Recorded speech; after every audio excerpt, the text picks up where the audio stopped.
In tonight's Romantasy sleep story, a blade found flesh before the sunset's fall, and far away a healer felt it call.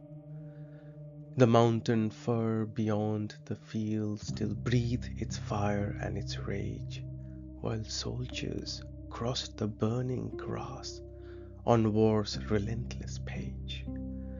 Swaraj led them, white hair streaming like a moonlit flame, golden crown upon his brow, a prince who bore no shame. For pain was just a language that his body knew too well.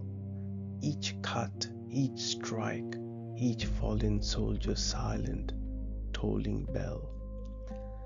And far away, in glass towers by a quiet lake, Paari felt the wound before her own hands could wake.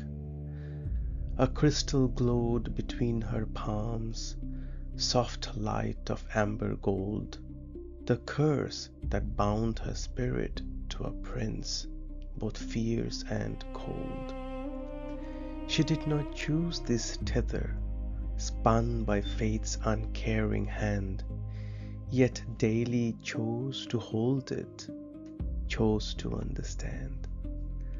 Their kingdom spires rose like glass among the waterfalls, where swans still drifted gentle past the ancient garden walls. But Swaraj rarely walked there, rarely rested, rarely stayed. A general who knew only how the war drums played. That night his tent stood tucked beneath the birch and pine, dark fabric stitched with patterns, gold and crimson twine. Paari came before the dusk had fully lost its light, her braided hair still damp with cave mist, dark as night. She had carried crystal shards through tunnels deep and old to draw the healing magic, aura bright as gold. "You were wounded," she said softly, kneeling by his side. Her fingers found the gash along his ribs, still open and wide. He winced, but did not flinch away, too used to feeling pain, too used to bearing burdens like a slow, unyielding rain. "You shouldn't be here," Swaraj said, his voice a tired thread. "This war has made a hostage of the healer that I dread. To lose, to break, to burden with the wounds I cannot shed." But Paari only shook his head, her dark eyes soft and sure. "I did not choose this binding, prince, but I have chosen pure.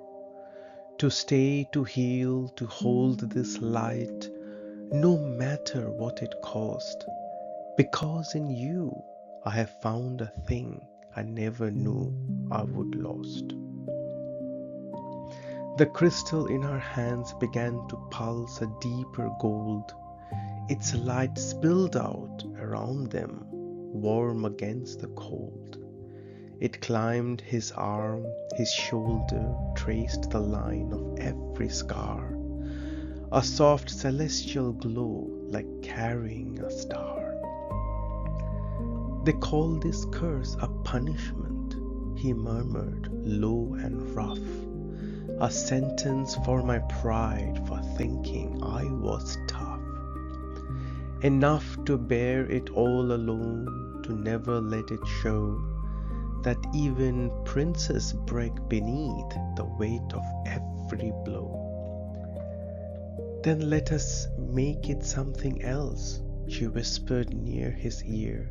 "No chains but choice, not sentence something we hold dear." He turned to face her fully then, his golden crown askew, war paint fading on his cheek, revealing something new. not a general, not a prince, cloaked in golden light, but a man who had simply grown too tired of the fight.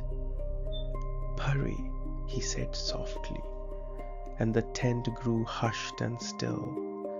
"I have bled for kingdoms, bled for crowns, bled against my will. But never once has bleeding felt like something I could bear, the way it does when you are here, when you are simply there." She rose upon her knees to meet the tiredness in his eyes, her aura wrapping around them, both like some warm golden guise. Their lips met soft as falling light through glass and mountain mist, a kiss like something ancient, something meant to be, exist. Long before the curse was cast, long before the war, as though their souls had always known each other's shore. The crystal flared between them, brighter than before. It glowed, poured through the tent flap, filled out on the forest floor. For one long breath the battle and the burning mountain paused, as though the world itself had felt what golden magic caused. When lips parted, foreheads touched, his voice came rough and low.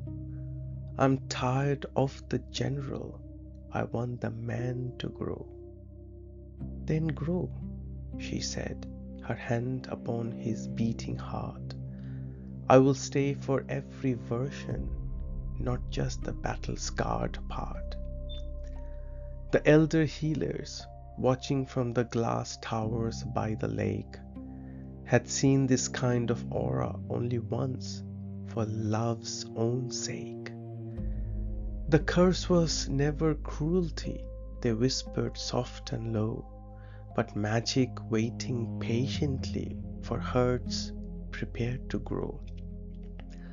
By dawn the fires on the mountain dimmed to gentle red. The soldiers found that wounds had eased, their fear had somehow fled. Swaraj rose and took her hand, his crown still slightly bent, and led her from the birchwood trees out from the quiet tent. Behind them in the forest dark the crystal's light remained, a soft eternal ember glow that war could not have chained. They walked toward the glass towers, towards the waterfall's soft sound, two fates now entwined, two hearts no longer bound by curse alone but choice, a golden living thread that turned old pain to promise and old fear to hope instead. For in the end, the story that the healers told was this, that even war-worn generals could find their peace in bliss, that even ancient curses wrapped in sorrow's heavy shroud could bloom instead to something warm, something bright, something proud. A love that healed the healer, and a prince who learned to rest, their golden aura shining soft forever at its best. The end.